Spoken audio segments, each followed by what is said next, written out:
Hey everyone, this is Zach from Sorry Scout, and I want to talk to you about our Rock for Tots show coming up on January 11th at the Ready Room. We'll be playing with Whiskey and Thunder as well as Space Trucker to raise money for Play It Forward. Play It Forward is a St. Louis-based program whose mission is to ensure each child in St. Louis is provided with the opportunity to discover their musical talents through musical instrument donations, contributions to local school music departments, and local promotion of youth music arts via shows and events. Tickets are on sale now and will be available at the door for $12. However, if you donate a musical instrument at the door, your admission is free. Hope to see you there.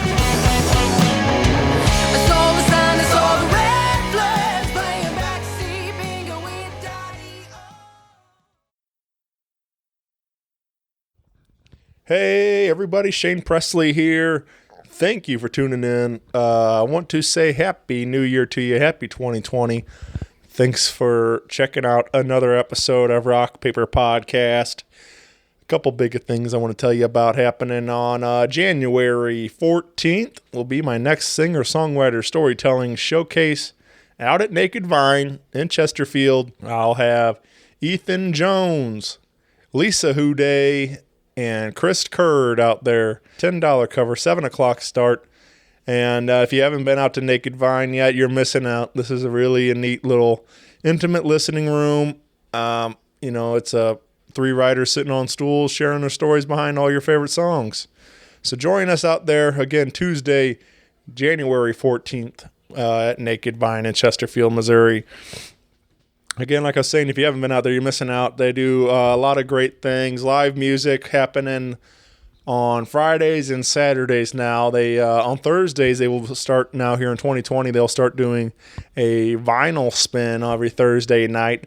So stop by and bring some of your favorite vinyl and spin some records out there at Naked Vine. And let's see. Coming up on the calendar on Friday, January 3rd, my buddy Casey Reeves' band will be out there. And Saturday, Wooden Puddin', and that's Jesse and John of Old Salt Union doing a little acoustic duo thing, so check that out. And January 10th, Dustin Arbuckle, my good friend from Kansas City, will bring in his band, The Damnations, to Naked Vine. And on January 11th, Faithful Strays. So full calendar and listing at nakedvine.net. Be sure to follow along on Facebook, Twitter, and Instagram. And I've always got plenty of wine, whiskey, tequila, and local craft beers to keep you hydrated. I also want to say big thank you to Heil Microphones for all their support. Visit heilsound.com today and purchase some brand new gear. I've been using this PR40 mic and I love it. I'm recording my intro on it today. So check out heilsound.com. And big thank you to Roughneck Beard Company and American Rambler. They've been with me now for a bit, and I've been really glad to have them a part of this show. They have a fine products over there. If you haven't been by, you can stop in and visit them on Manchester Road in Maplewood, Missouri. Pick up some beard oil, balms, some junk powder. They got it all over there. They take care of you, make you feel right, make you smell better. Just quality stuff over there. So visit Roughneck Beard Company today. You can shop online at roughneckbeardcompany.com and enter my code RPP15 for an exclusive 15% off during your checkout. So check that out. All right, everybody. That's it for me. I'm out of here. Thank you again for listening. Hope you enjoy this episode. Sit back, relax, and enjoy. If you got any questions, comments, some guests you'd like to hear on the show, whatever it is, feel free to email me at rockpaperpodcast@gmail.com. You can find me on Facebook, Twitter, and Instagram as well. And I would love to hear from you. Have a great day. I'll talk to you soon. Bye, everybody. A podcast is kind of like it's like a radio show that's not on the radio. It's on the internet. Does that make sense? Uh-huh. Yeah. That's also like my mom. It makes it sound more confusing, doesn't it? It sounds like this. This is Jonathon Walters, and you're listening to Rock Paper Podcast. Rock Paper Podcast. This is beat paper, paper covers rock. Rock beats is the Shane covers non-stop. Never know what new kind of guest that he's got coming at you.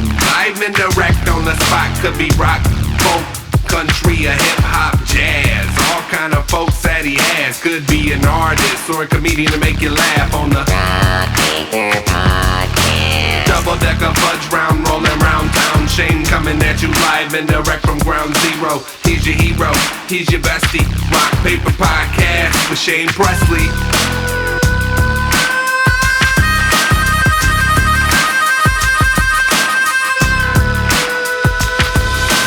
Rock Paper Podcast. Hey everybody, Shane Presley here, Rock Paper Podcast, coming to you from St. Louis, Missouri. Actually took a little road trip today to Benton, Illinois, and I'm hanging out today with Jonathon Walters. Welcome to the show, my friend. Thank you for having me. This is cool, man. I'm glad to be here hanging with you. We just did your show, which was exciting to kind of. I've done a few of these now, as far as collaborating with other podcasters and things. So, but anyway, so check that out. If you haven't listened to my appearance on Jonathan's show, check that out, The Mindset Matrix. Or hopefully some people maybe listen to that and checking out this show. So vice versa. Hopefully we're getting some crossover there. But anyway, we've been friendly a while.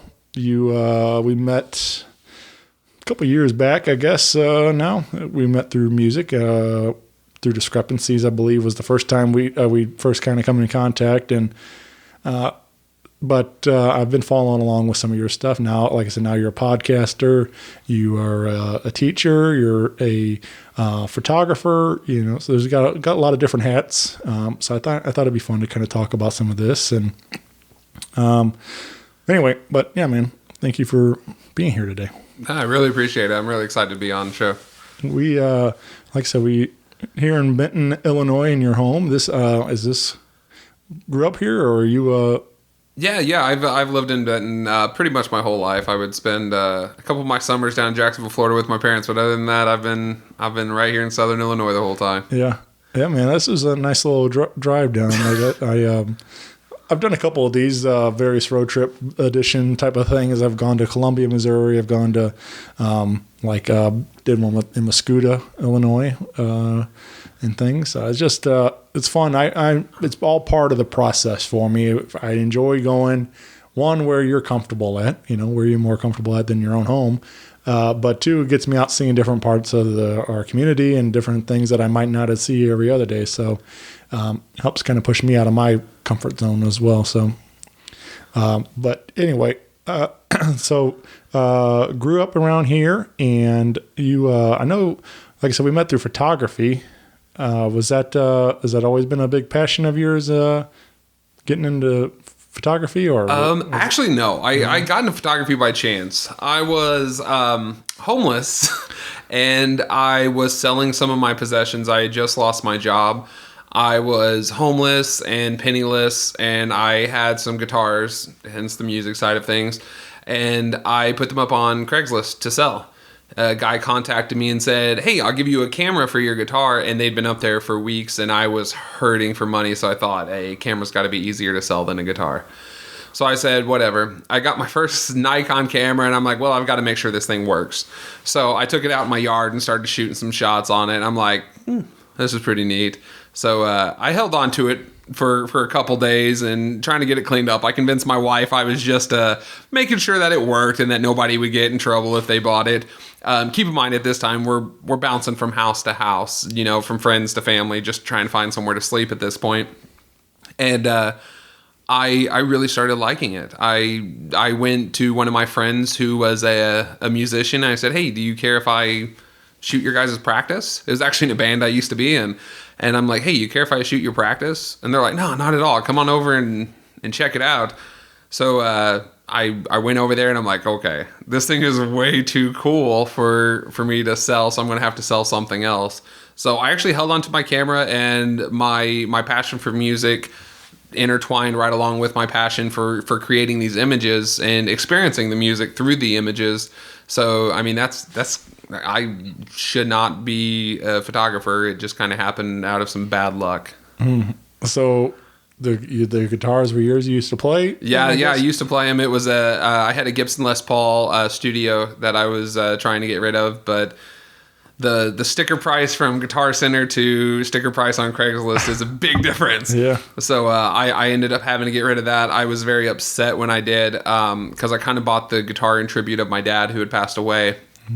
But, you know, when life's tough, you got to make decisions that aren't always, you know, not always easy. Yeah. And that was one of those decisions for me, is to try to keep moving forward. Yeah.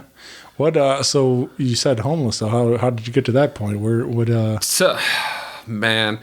Okay. So I had a really rough mindset whenever I was younger. When I was in 5th grade, my 5th grade teacher called me stupid in front of the entire class. I was working on a problem, and it was flipping some fractions, and she goes, I did the problem on the board. I turned around really proud to show it because it was just reciprocals. Like, you just flip them over. And I wrote the wrong thing down. It was, instead of 3/5, I wrote 5/3. I wrote the reverse of it. And she looks at me and she goes, "Are you stupid?" And I'm like, just taken back by her comment.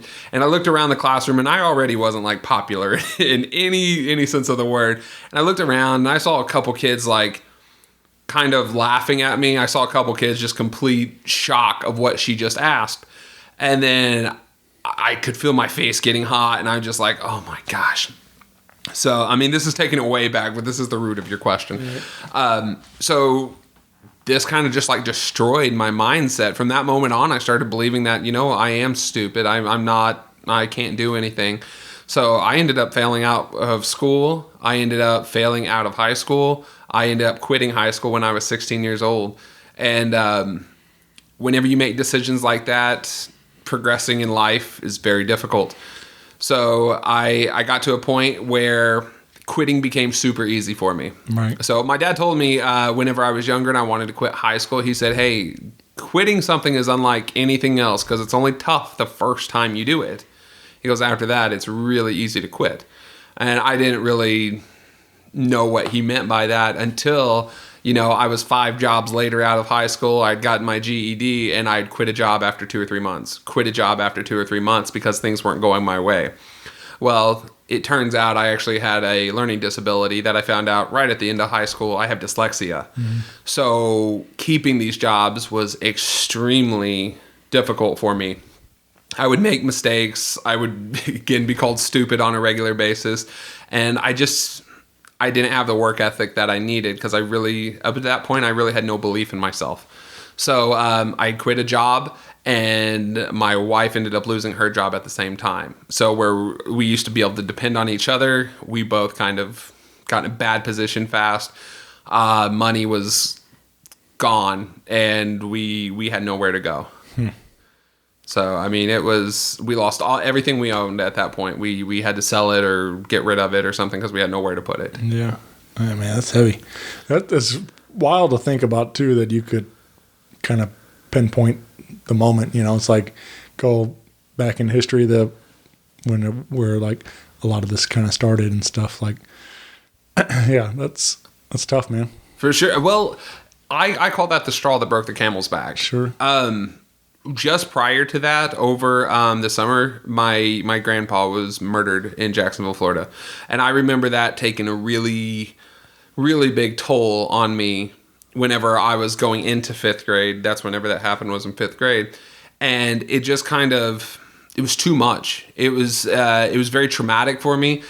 And I started becoming isolated. And keep in mind, this is hindsight perception. So whenever I was, 12 years old, I didn't look at it and say, oh, I'm mad because of this experience. Mm-hmm. I was able to pinpoint this with hindsight vision. Right. I was able to say, you know what? In 3rd grade, I did really well. In 4th grade, I did fine. There's something over the course of these few areas. And as I started, to get into my school and stuff like that, and I started diving into, like educational philosophy and just understanding psychology in general, I was kind of my own psychologist. And I'm like, okay, Mr. Walters, take me back to the time when all this started. And that seems to be the catalyst that really set it all off. Mm-hmm.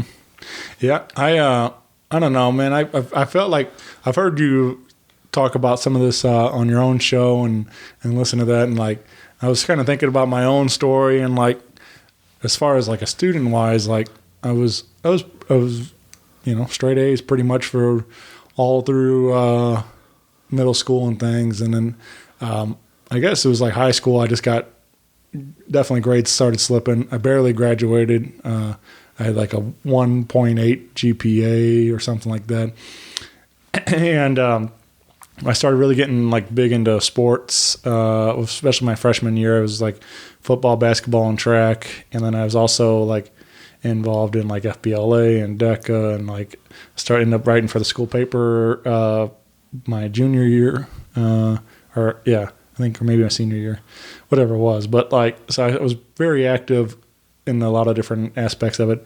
And then I guess it was like my sophomore year, my parents split up, and I started working more full time, and so grades really kind of plummeted there and stuff. I kind of gave up sports, and I started working more like full time, and just everything else. Like it was, so everything kind of got put on hold as far as academics and things. Like I just was busy with everything else and stretched too thin and stuff. But I don't know. It's so it's not quite the same experience as yours, obviously. But I'm not trying to associate or not trying to connect there. But like it's just like weird how you can kind of think of like that one moment. Like here, it probably was my parents splitting that probably was a big emotional thing, and then of course it led to me having to work more to support myself because I was and things. So well, that's the thing too. Once you become aware of things that were pivots in your life, or what I call pivotal moments, you start to be able to recognize them as they're happening. But whenever you're younger, whenever you're in fifth grade or you're ninth grade, 10th grade, whenever stuff like that's going on, you don't realize that the impact that they're going to have 5, 10, 15 years from that moment. And that's kind of, I wish I had a teacher at the time to recognize it instead of humiliate me. That teacher could have recognized that was going to be a pivotal moment, and they went the wrong way that teacher could have said, hey, this kid's flipping stuff. Let's get him tested for dyslexia. And that could have changed my life in a whole different way. There's no telling what my life would have looked like had that been the approach from the teacher. But instead, they went that route. And I could have reacted different too. I didn't have the skills needed to handle that. I'm the youngest of a lot of kids. I'm the youngest of 6 kids. I have 5 older sisters. I'm the youngest of all of them and the only boy.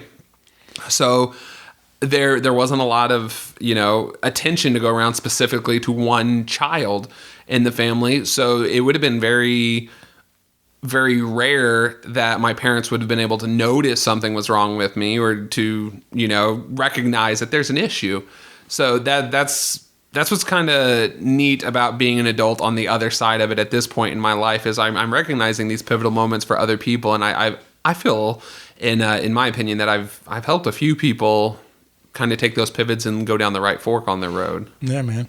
I know. I also work in the education system, and there's a big thing on our wall of all these different people, and it says like, what's their superpower thing in common? They all have dyslexia, and like it's crazy how many people have overcome. They don't let it affect them. They've gone on to.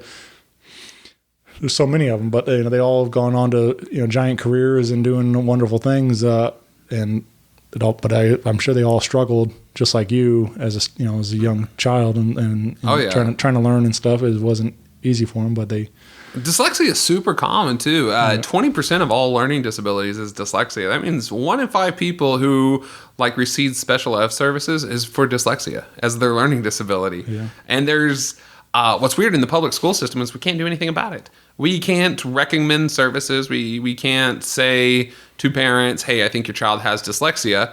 We just have to teach with our thoughts. I'm a third grade teacher. I have to teach thinking, this kid has dyslexia. I've got 2 kids in my class right now that I know are dyslexic. But I can't say anything about it. I can't do anything about it. I just have to teach them as if they're dyslexic. And it has to come up and they have to show extreme slip in grades. Or they have to show extreme deficit somewhere. And not all people who are dyslexic show those deficits. I was fine. I got A's. But because I worked extremely hard, because, up to that point, and up till 5th grade, I had the mindset of nothing can stop me. But whenever something like that happens, you just kind of give up. Yeah. So you're bouncing around a couple different houses trying to find what. And you said you're homeless, you're sold all the guitars, you get this camera, but when do you start kind of realizing, like, I got to change some things? Like, this is obviously the path I'm on is not going well so far yet. I realized it really quickly when me and my wife were sleeping on a twin-size mattress in a friend's house. That, hey, this is not the life I'd planned for us. And me and my wife got married really young. We were 18 whenever we got married, and we've been together going on 14 years now. So, I mean, we've been through it all together. Sure. But I looked at what was going on, and I said, this is not the life that I had planned. And at the time, it's sort of like you have this idea for, like, this great business or idea, or not even an idea. You just have a feeling that you're going to have an idea. And that's where I was. I'm like, something's got to be right there. So I ended up getting a break in 2010. And I have no idea how I landed it, but I got a job at a company. It's actually AT&T. And I got it by accident as well. So this is around the same time that all this was going on. I applied for a door-to-door salesman position. They called me and said, hey, we don't have door-to-door salesman position in your area. And I'm like, oh, okay, well, it's all right, no big deal. And they're like, but we do have in-store rep position in Marion, 20 miles away from you. Would you be interested in that? And I'm like, well, absolutely. And this is a job you're supposed to have a degree to be able to get. And I said, there's no way I'm going to get this job. No way at all I'm going to get this job. I went to the interview ready to show them my GED and 12 jobs with 3 months apiece at each of them. And I talked to the boss. His name's Curtis.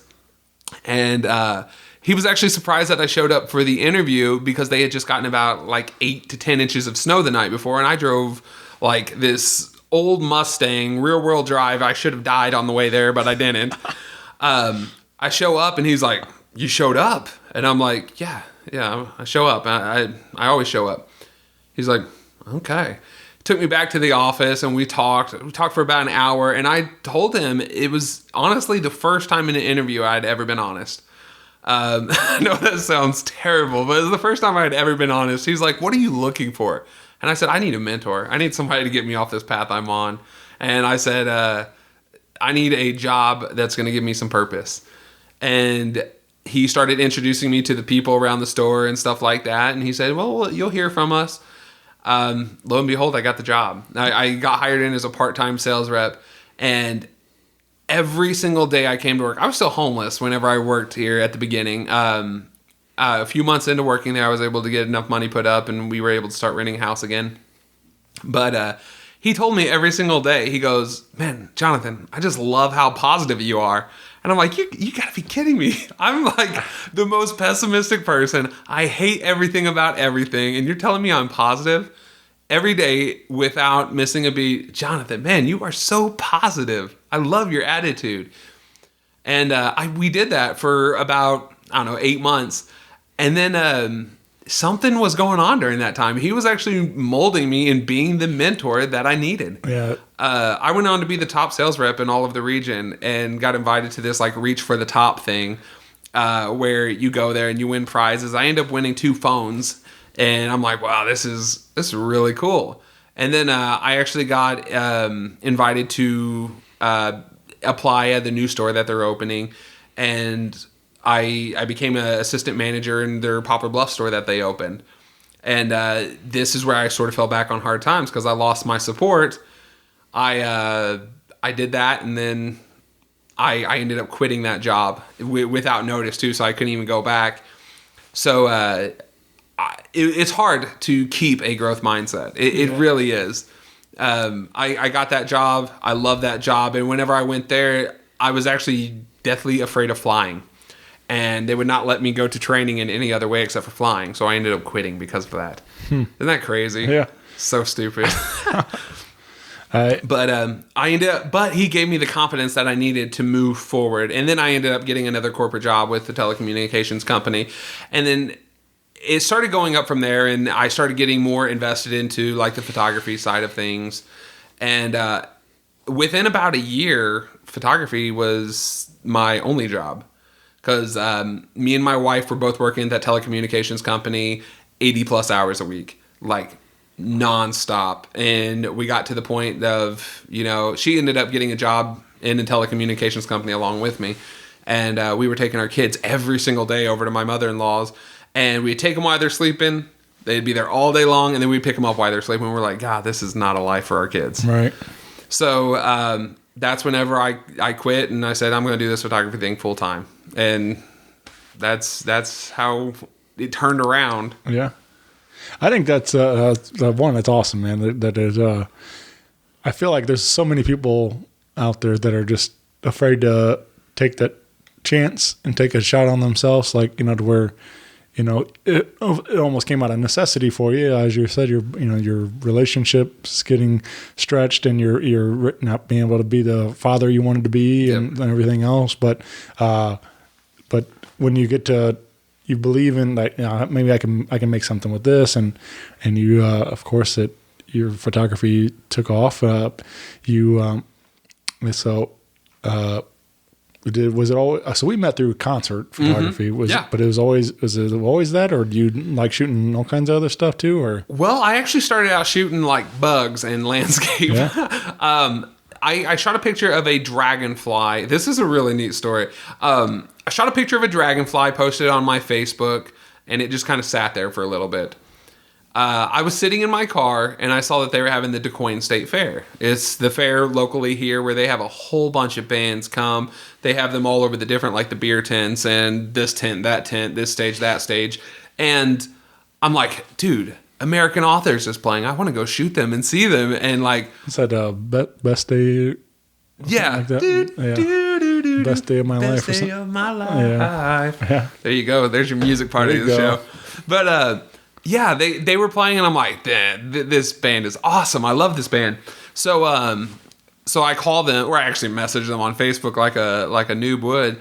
So I messaged them, and I'm like, hey, what's up, state of Illinois? Can I come shoot this concert for you? No. So I got a message back directly that said no. And I'm like, there goes my hopes and dreams. And I remember sitting in my car going, just man up and call them and ask them why. Say you'll do it for free, whatever. So I call them, and they're like, oh, no, that's out of our office up in Springfield. That's not even like us. And I'm like, okay, so what do I have to do to shoot the show? And then she said some words that changed my life forever. She goes, well, what are you going to charge? And I'm like, what? You're going to pay me to do this? And I just thought for a second. I just shot out this random number. She goes, okay, well, let me talk to the director, and we'll see if we can make that happen. Do you have like a portfolio? And I'm like, oh yeah, bugs. So I send them my pictures of bugs because that's all I have. And I'm like, yep, that's not going to happen. She calls me back that afternoon and goes, Jonathan. And I'm like, here it comes. She goes, we love your bug pictures. And I'm like, okay. She goes, if you can take a picture of a dragonfly and it looked that amazing, we know you'll be able to capture our artist. She goes, we want you to shoot all 92 concerts. And I'm like, what? So I ended up booking all 92 concerts, and I got to meet and hang out with American Authors and all of these other bands. And it just like took off from there with the music photography. And I love music. Like I'm one of those people who, whenever I had my iPod, whenever I was younger, it was just like I had to erase songs to put new songs on there. That's how much music I would have on there, thanks to LimeWire and all that stuff. Yeah. My computer died in the process, but at least I had music. Right. But yeah, she ended up getting me that, and I had full access to every band. I made a lot of cool friends with that. It was really, really great. I got to meet and hang out with just incredible people, stagehands, the people who make the music happen. It was just neat. It was really neat. Yeah. Somebody shared a thing online the other day, Facebook, I saw. It was like this, imagine all the people that are in your life through, that you met through music and stuff. And I was like, that's pretty wild to think about, because like it's all my best friends today, and like majority of the people I talk to on a regular basis I've met through music, just either going to a show or they play in a band or whatever it might be. Like, so it's really cool what music's done for my life too. Like, as you're saying, like it's opened up so many doors for you after that and stuff. So, dude, it's seriously amazing, because you can go to a concert and you're like, we've got something in common. You can see a stranger and know that you've got something in common. We like the same band or whatever. You like this style of music, or you got something in common. You were both drugged here by somebody who likes that type of music. Exactly. So yeah, I've taken my wife to some weird stuff. Like I set my friends on fire. She's like, "What kind of music is this?" I'm like, "Oh, you'll see." And they go crazy on stage with their screaming and flinging around and all that stuff. And she's like, "Okay, not quite my scene, but I can see why you enjoy it." But yeah, so there's just, I don't know, just being at a show, I can't help but to smile. I just love it. I love being at a concert. Do you recall your first concert, not just photography, but as a fan? Honestly, that was probably my first concert. Oh, yeah? Because I came from a very big, poor family. So we didn't have a lot of extra money or anything like that. And if I went to a concert, that means 5 other people had to go to a concert with me. So it would have been very expensive to go to a concert. So the first any concert I ever saw was the Brat Pack. They are a cover band that does like 70s, 80s, 90s pop music. Okay. My God, they're crazy in the best possible way. I love them. They are so good. Yeah. But yeah, that would be my first concert. But I was actually photographing it whenever I was there. All right. My first, I asked my mom to take me to. It was 1997 with Matchbox 20 and Semisonic and Soul Asylum. Oh my gosh! Talk about an awesome lineup. Yeah, it was a good night, man. I was huge on Matchbox 20 when that first record came out, and anyway, I dragged my mom out. I said I wanted to go, and I guess she bought 3 tickets. One took a buddy of mine, and then I think she sat outside, like wasn't really her scene, and I think she sat outside smoking most of the night or something, like kind of thing. I don't recall her being a big part of it, but she was nice enough to. That's the person who got dragged to the concert that I was talking about. Exactly. So she probably had something in common with the other parents that were there. Right. Have you ever been to a Vans Warped Tour? No, my I don't think so. There's like 40,000 kids, and I say kids like 25 and under. Right. There's like 40,000 kids, and you see all of these parents. Like the kids are all dressed in these like super short shorts and crop tops and like crazy hair, and you see this like 55-year-old man standing there with his daughter that's dressed as a punk. It reminds me sort of what you were talking about. Yeah. He's like, but that honestly, that shows you how much your parents love you, is that they'll put up with stuff that they have no interest in to let you enjoy yourself. I felt like that the last time I went to Point Fest. I felt like the old man there now. Like I just, there's so many young kids and they're all, want to mosh pit and all that different stuff. And I'm just like, I feel like the angry old man now get off my lawn! Pretty much. You didn't yell, get off my lawn to No, anybody. I don't think but I felt like that though. Like, I'm just like, I don't know. I'm too old to be here now. Like, it just kind of all clicked for me one day. I was like, it's not for me anymore. Dude, Point Fest is high energy too. I was shooting Discrepancies there a couple years ago, and I don't get like a lot of the newer memes, but there was like bananas going around the audience and stuff like that. And I have a feeling that there was jokes that I don't know that had to deal with all of this stuff. But they had a massive crowd, and I'm like, what is going on with this?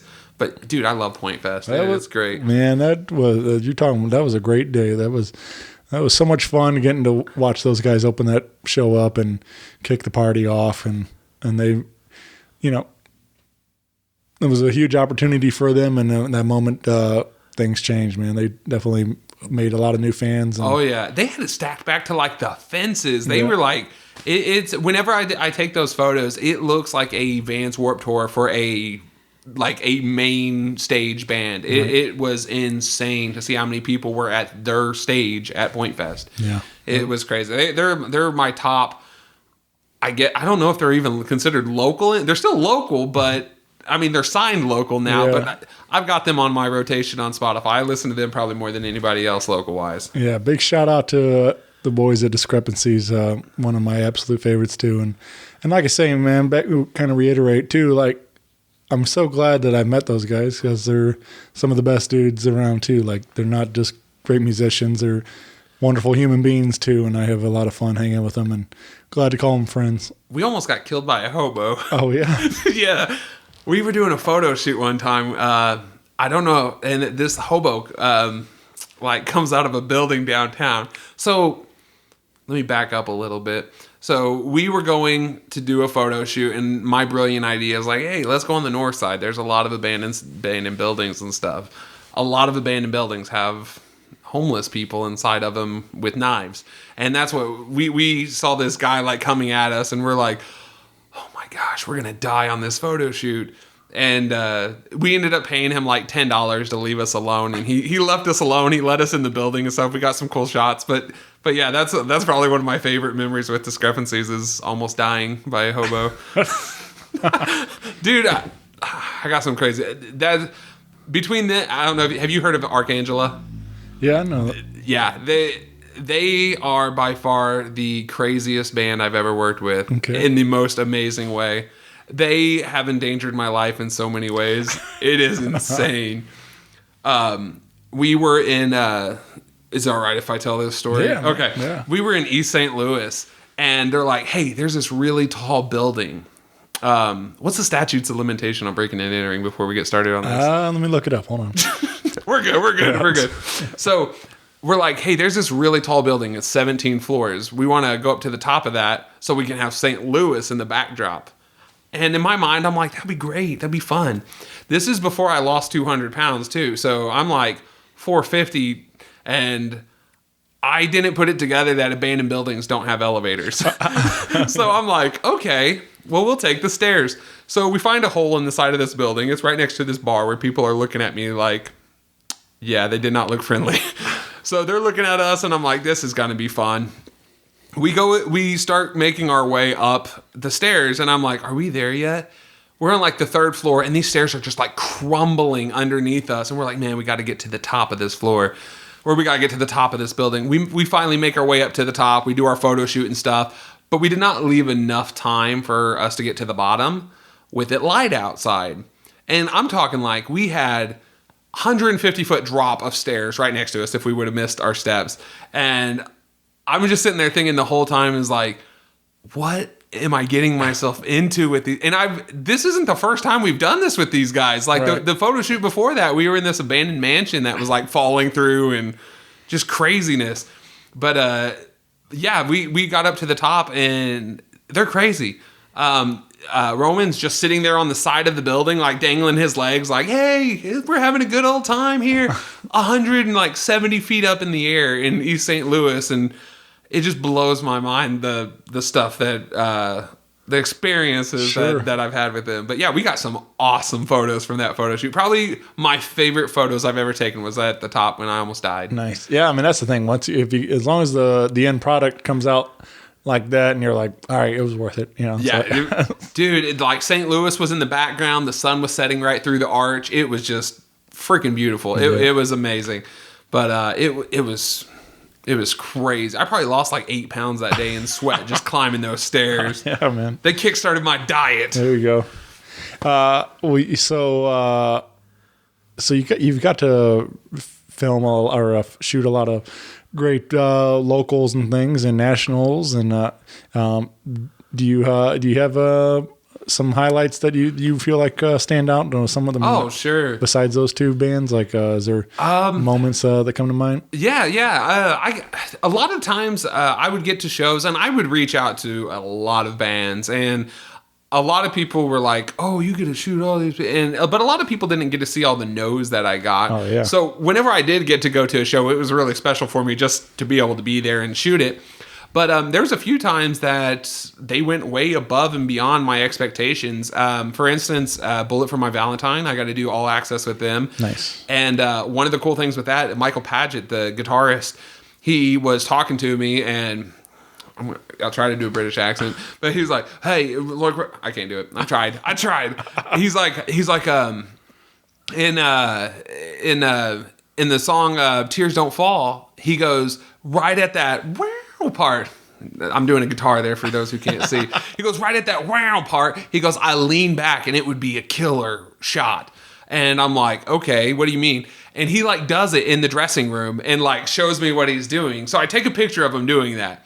And then one of like my most iconic photos that took me from like 1,000 followers on Facebook up to like 7,000 followers on Facebook was Michael Paget doing that shot on the pageant from behind it, and you can see like the whole crowd and stuff. It was just, that is probably like the highlight because I have backstory to go with it. And that show wasn't even supposed to be all access. Yeah. I showed up and they're like, "Hey, can you get some behind the scenes shots?" And I'm like, sure. And I like wasn't ready for it. That was like one of my biggest shows early on and stuff like that. So I think that's a friend of mine, Lexi, said something along.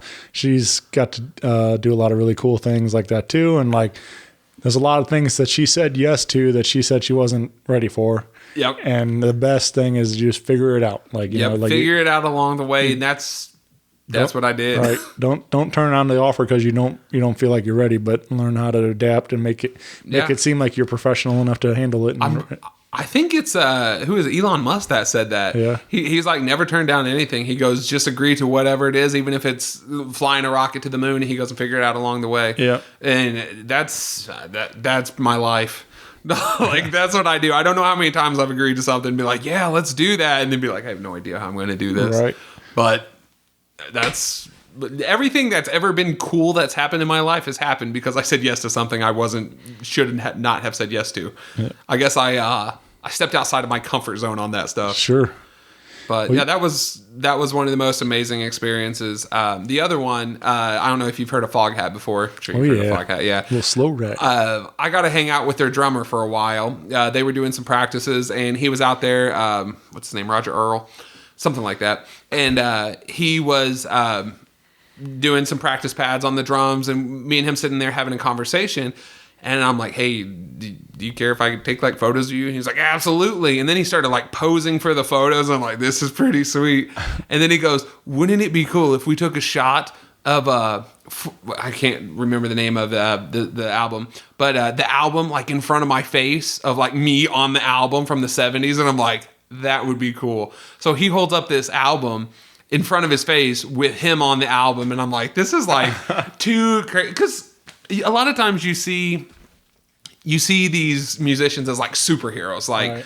Just you kind of forget that they have a personality. You kind of forget that, you know, they like to have fun and stuff like that too. So whenever you get to sit with them backstage, or you get to have these conversations that are really authentic conversations, and you can see their humor come out, it starts to unmask that superhero a little bit, I guess you could say. So it starts to make them really real, and you're like, man, these are just people. You got a wife and kids at home, and they go home. It's weird whenever you start thinking about it that way, and it kind of changes your perception of like what music is. Yeah, it's really neat. You remember Jim Carrey on like those VMA? I think it was MTV Music Award things or something like that, and he came out like dressed as like this crazy character. Yeah, and he's like, "Would it kill you to play a little Foghat every now and then?" I don't remember. I don't remember that. I remember he had like the big beard and stuff, wasn't it? Yeah, I don't really know what he was like doing, like, but I don't know if it was like a character that he was for a movie, or I don't know what it was supposed to be. Crazy. Yeah, if he was just being crazy. But I just that line always stuck with me, like because of course they're playing all the new pop and everything else, and he's like, well, could you play a little Foghat, and like so. I was I got to do Foghat and 38 Special that day, and that was just like bringing back my childhood. My dad listened to those two like they were going out of style. So it was neat. It was a really cool day. Well, let's get into the podcast. And the podcast, if anybody hasn't been following along yet, it's called the Mindset Matrix. And it's obviously you break down a lot of different mindsets. I mean, that's where obviously the name, but you've talked about so far in your stories about overcome or dealing with the dyslexia.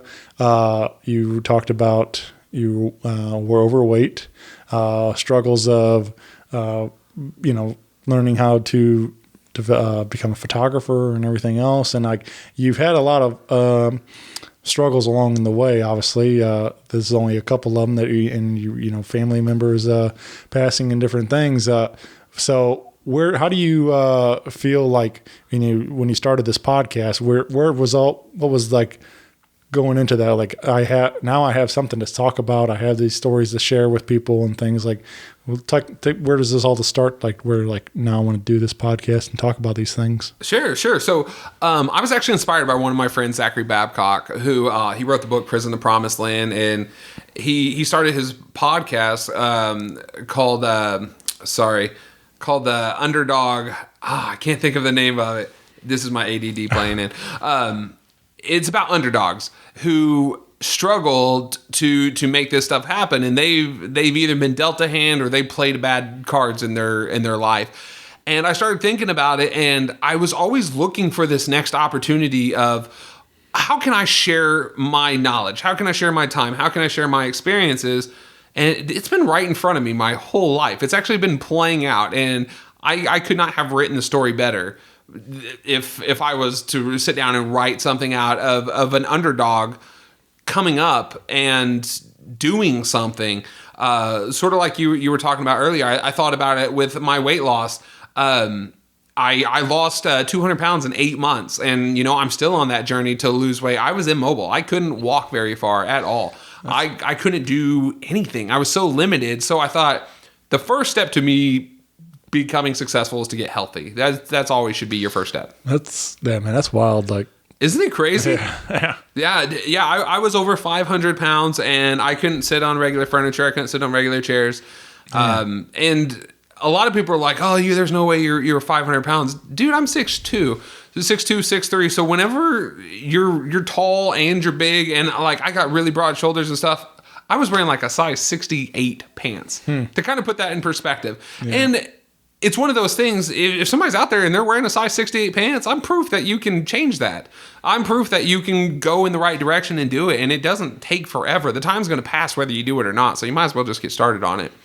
But anyway, I lost the weight, and somebody picked up on my story. I started a Facebook page to kind of just share my progress. I thought, man, Facebook will hold me accountable if I start slipping up because, they're evil like that. Yeah. People on Facebook will call you out on anything. So I thought, okay, I'll start this page. Well, my story got shared with CNN International, and before I knew it, my inbox was just getting blown up. I hit Facebook's 5,000 friend capacity in like 2 days, and I'm like, wait a second, I don't know like any of these people, and now my Facebook is flooded with all these like people just constantly talking about the weight loss stuff, and I'm like, okay, I need to back up a little bit. So I did that side of it. I went in and I thought, okay, that's a cool story, and somebody just kind of picked up the story and gravitated towards it. So obviously people cared to some extent that, they cared about my mindset. I didn't know it at the time, just like we were talking about earlier. It was hindsight. My mindset's the reason I was able to lose weight, not because of any magic pill or something like that. So then in the photography side of it, me choosing to step out of my comfort zone, that's mindset. I was able to say, you know what, I'm going to do something with this. Me being able to pick myself up by the bootstraps whenever I'm homeless and I have, I had nothing to look forward to at that point. It was like just living every day, trying to survive, trying to have food on the table.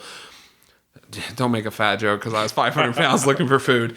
But but I was just realizing everything I've done was because my mindset. I was sitting out fishing one day with my mom, and she goes, "What are you going to do with your life?" And I'm like, "Photography is pretty neat. I like it. I'm doing okay with it." And she goes, "No, like, what are you going to do beyond this?" I don't know. And I was 28 years old at the time. I'm like, I don't know what I'm going to do. She goes, "What is one thing you have in common?" By this time, I had a successful YouTube channel. I had a growing photography business. I had, all this cool stuff that happened to me, but really nothing that I was like super proud of yet. So I said, honestly, I'd like to go back to school for something. And she's like, "Well, what do you want to go back to school for?" And I said, "Well, I don't know." So we thought about it and stuff like that. And I said, "You know what? I think I want to be a teacher." Because every job I've ever been in, I enjoyed it the most whenever I could help somebody else get better at what they were doing. Yeah. Again, this is mindset. And so I went back to school and I thought, man, this is going to take forever. Let me just do it. I enrolled in WGU College for elementary education. And what's neat about WGU is that it's at your own pace. So if you're determined and you want to do it, go for it. I ended up graduating in a year. I did a 4-year degree in 1 year. Whoa. And I got my bachelor's in elementary education. And then I said, okay, well, that's really cool. And I unlocked all this psychology stuff. And I said, well, what can I do now? I instantly re-enrolled and did my master's. So I got a 3rd grade teaching position, and they're like, don't do that, because then you have to like be a 1st-year teacher and do your master's degree at the same time. And I said, oh well. So I went against the grain and I did it anyway. I graduated with my master's in 4 months. 4 months. Man. Because I just stuck with it. I would do school 16, 17 hours a day. Yeah. I just got it done. And that opened up my world to like educational psychology. And I started looking at it. And during my master's capstone, which is like your thesis where you write this big old project, I'm talking to my students and I'm like, what will benefit my students? Because you have to do what's called an action research project, where you have to do something where your students currently aren't doing well to where they could do better. So it seems easy until you realize that there's a lot of research out there and yours has to be unique. So I'm like, what can I do? And I'm like, growth mindset. That's what changed my life. So I talked to my professor and I'm like, okay, Dr. Yasil or whatever her name is. And I'm like, I'm going to do growth mindset. And she's like, oh, no. Way too broad. And I'm like, okay, what else should I do? And they're like, pick like subtraction or addition or multiplication. I'm like, that's boring. So I'm like, I'm going to go ahead and do growth mindset. And she's like, you're going to struggle. Especially as a 1st-year teacher, you're going to struggle getting this data that you need. So I thought, okay, whatever, I'll do it anyway. So again, every decision I've ever made has been against the recommendations of other people, which if you're like a kid listening, don't think that that's an excuse to like tell your parents that you're not going to listen. Right. But I ended up doing it on growth mindset, and I ended up getting like excellent on my capstone. I wrote 90 pages. I procrastinate like there's no tomorrow sometimes. So I ended up writing 90 pages in a week. And I got it done. I did my research on my classroom, and I realized my students' growth went up by 88% by introducing them to growth mindset statements. So, and introducing them to like negation of growth mindset statements. I know this is getting kind of nerdy on the education side, but this is applicable to everybody. Whenever my students were told every day that I love the effort they're putting in, they gave more effort. Whenever my students were told, hey, it's all right, everybody makes mistakes, they made more mistakes, meaning they were able to learn more. So as we did this, we embraced failure. And then I started thinking about it again. I'm like, God, the only reason I'm successful is because I was I failed and failed and failed and failed and failed.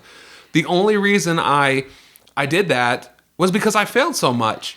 The second that I had that epiphany, I restructured my photography business. I went from like low, like under $50,000 to over $100,000, well over $100,000 in like 6 months. Just blew it up with this whole new mindset of perspective and using psychology to help run my business. So I worked 5 to 10 hours a week doing 6 figures on the side.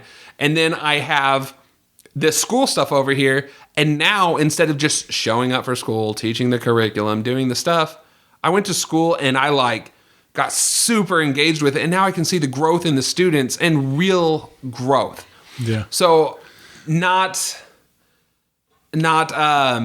I know how to do multiplication, but stuff that's going to help them in life. Like, I live in a very economically depressed area, and I teach in a very economically depressed area.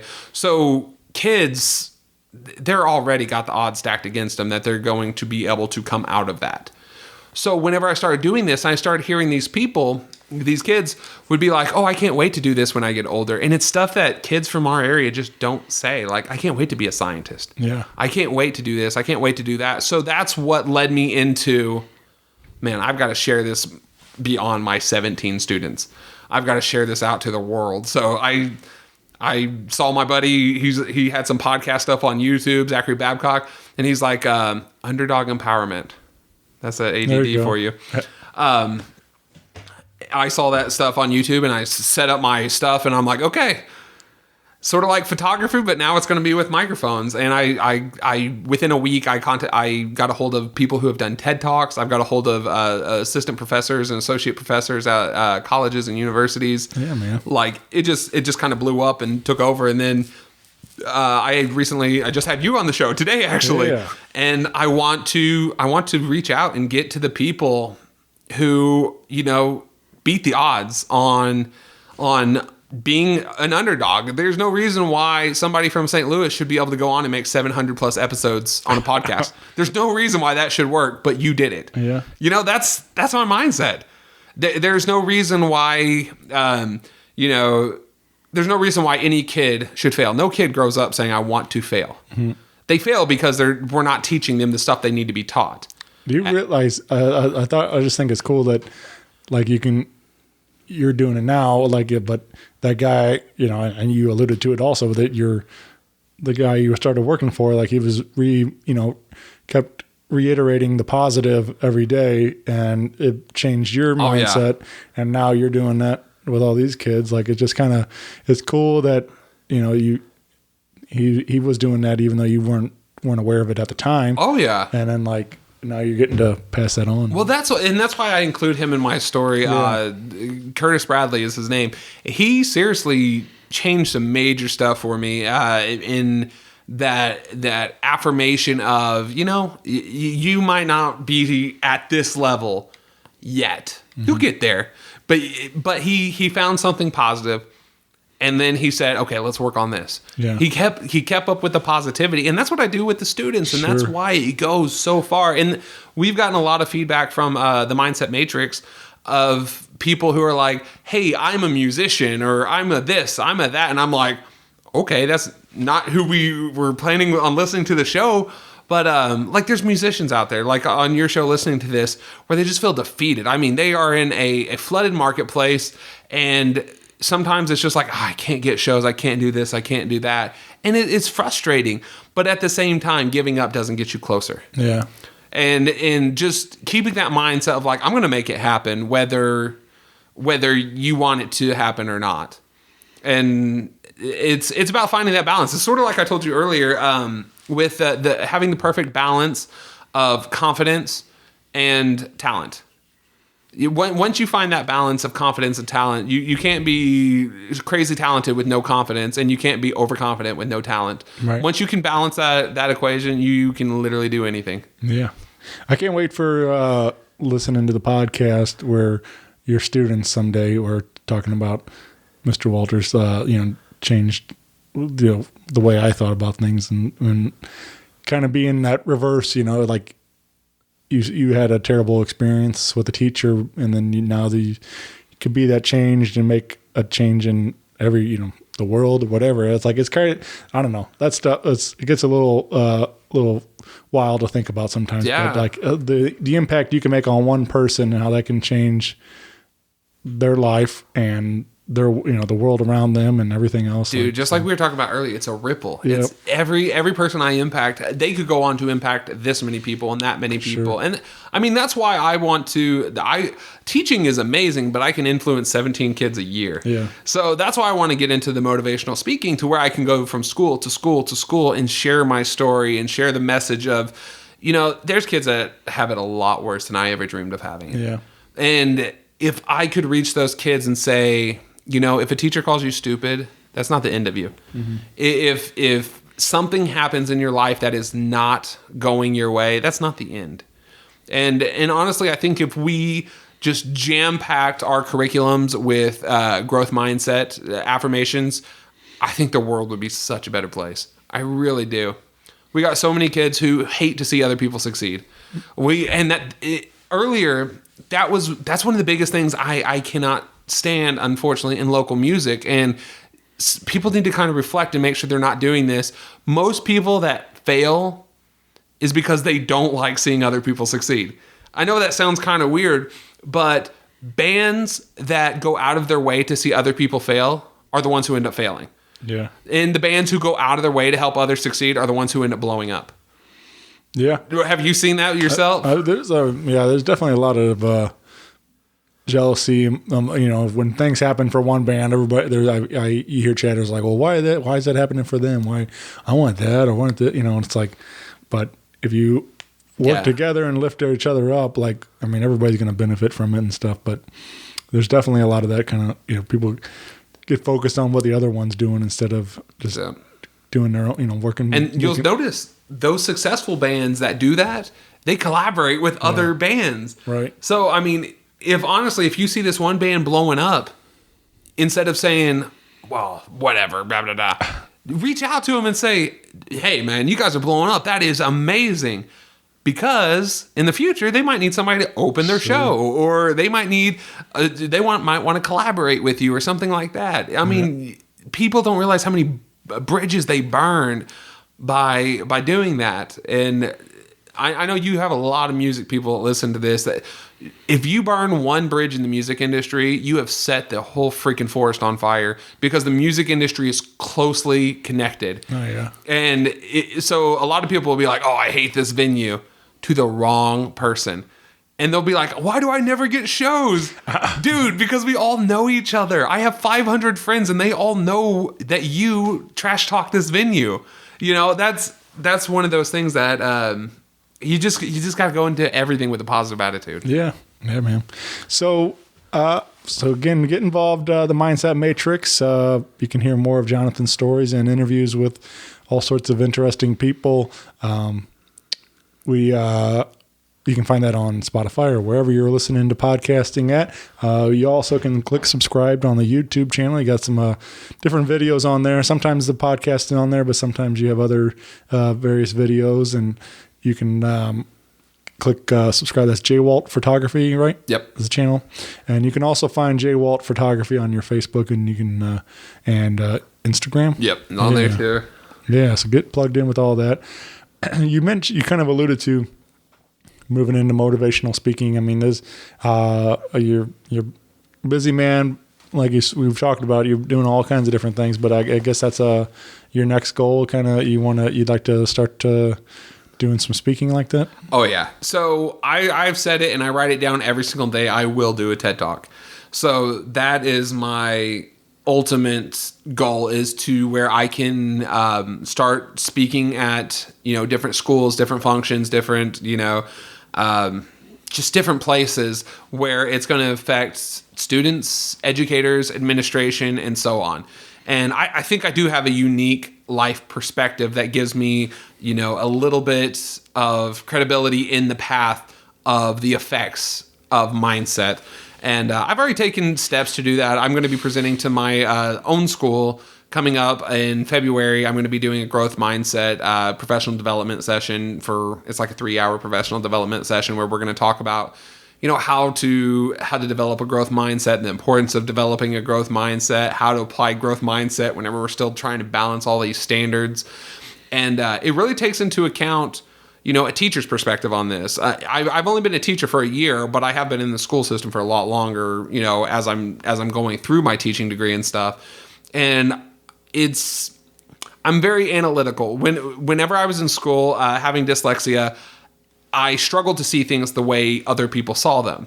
A lot of people look at this as a disability. I look at this as a superpower. Yeah. Because everybody's looking at it one way. They all come up with the same solution. I can't look at it the same way as them, so I see another angle. So I am able to identify problems, and I can do like almost instant needs analysis in my head of what can make a huge impact for a school or for a venue or for a business. And I can't tell you how many businesses I've helped with their marketing. I've taken companies that were doing, $10,000, $20,000 a year, over $1 million a year, because just changing a few things on how they approach people. And I think it has a lot to do with my my ability to understand the psychology of people, right. Understand what they need and what their customers are wanting and stuff like that. Now, I've been very fortunate to help a lot of these businesses grow really big through this, but how can I say this tactfully? I don't care about people patting their pockets. I don't care if my neighbor makes $1 million. I'm not going to be envious if they do, but that doesn't help the world. Yeah. I want to help kids survive.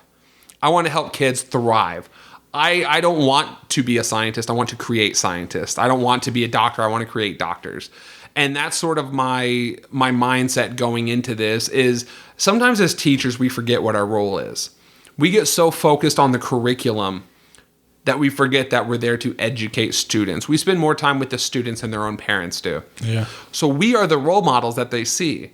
And, there's a very famous saying, you got to do, or you've got to demonstrate what needs to be done, not tell what needs to be done. A true leader shows the way, and a boss points. Right. And that's sort of the thing. We forget as teachers sometimes that we're not bosses. We're supposed to be leaders.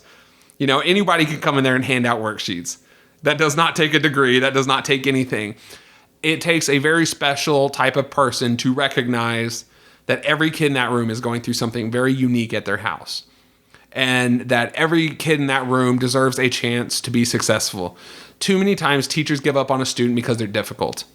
They're challenging, or they're just wanting to get on your nerves, some teachers think.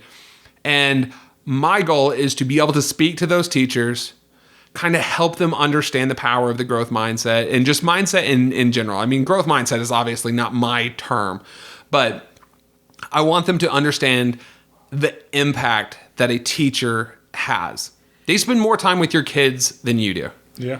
So why not have somebody that is the best possible role model, teaching them the best possible methods of thinking? Yeah, man. I relate a lot to that too. It's beautiful what you're saying, but my story is a little bit different. But the fact that I can take everything back to one teacher that made an impact on me, that I try to live my life by that. But it's and I've told it on here a bunch, but there's a man by the name of Scott Swafford that was he was real big in Wentzville and was big with the football and track and as a coach and things. But when I met him, he retired from that, and he was as a health teacher my sophomore year, and him and his wife lived their life like with the saying 5 and 5. Live this 5 like your last 5, and whatever that meant to you, whatever, if you want 5 minutes, 5 hours, whatever, but just live in the moment and live in life. And they would always talk about this, and I remember one moment in particular. It was like a Friday afternoon or whatever, and he was telling us early in the year, Cardinals were playing and stuff, and he's talking about like somebody offers you Cardinal tickets or whatever, go to the game, like don't worry about the homework, you can turn that in later, just live in the moment, have a good time, and that kind of thing. And so he ended up passing away over the weekend. I had a massive heart attack and never came back. And we were, and that wasn't really his goal, but he really drove his message home that you never know when your time is up. It was like, and but I always that always really resonated with me, that message, and like I try to live that way today. I try to. That's why I go to as many concerts as I do. That's why I do the podcast all the time, because I love, getting to do it and things. But that one, he made such an impact on my life. It was more than just that one event, but. And it was super sad that he passed, of course, but that really resonated, though. It's like, nothing's promised, we need to live life to the fullest every day we can. And so it's really cool when a teacher can have that sort of impact in a moment in your life where you are telling it on a podcast 20-something years later and stuff, and it still sticks with you and things like whatever it might be. But I'm sure your students will feel that same way someday and continue to tell other people about the way that what you taught them, the messages that you shared with them and things. So oh yeah, dude, cool, I was gonna say, like, one of the things that recently, I guess you could say, motivated me to want to be a speaker is I came across this speaker at one of our professional developments. I hope I don't butcher his last name. It's Ron Glodowski. Man, this guy grew up in the streets. He was, gangbanging and everything else. He was just like the last person as a teacher you would want in your class. And he had this one person, I think his name was like Mr. George or something like that, one of these teachers who just never gave up on him. And he just kept going and going and going and going and saying, you know what, Ron, we're going to get this. We're going to do this. We're going to get this, Ron. And he's talking about how he has a bad attitude and that he would throw everything off of his teacher's desk. And no matter what, his teacher kept coming back. Oh, no, you're going to get it. You'll get it good. You'll do good. You'll do fine. And he talks about how this guy eventually changed his life, changed his perspective. And he's like, I think his name's Mr. George. He's like, Mr. George, why don't you give up on me? And he was talking about how, students going to give up on their teachers a lot, but a teacher can never give up on a student. And honestly, I think that is the true definition of an excellent teacher. Is somebody who never gives up on their student. Like even when they're being challenging, even when they're throwing, I used to be a behavior interventionist before I was a third grade teacher, and I had some wild children in my room, but it got to where the administration would call me and say, Mr. Walters, we need you down here because he will not calm down. So I would go in the room and I'd be like, what's going on? And just a calm would come over the room, and they would start crying and talking to me, being like, I don't want to do this because of this. And the kid that they just thought were getting ready to stab them in the throat with a pencil was now a sobbing kid in the corner who didn't want to upset Mr. Walters. Right. It's just... It's crazy, but yeah, that Ron Glodowski is the one who made me say, you know what, maybe I do have a story worth sharing, because he's got a very, very similar story to me. Yeah, where I guess I have a similar story to him. He's a bit older than me. Well, yeah, man. I'm really excited to see what else you do with this show. I've been listening and enjoying it, so check out the Mindset Matrix again wherever you're getting your podcast.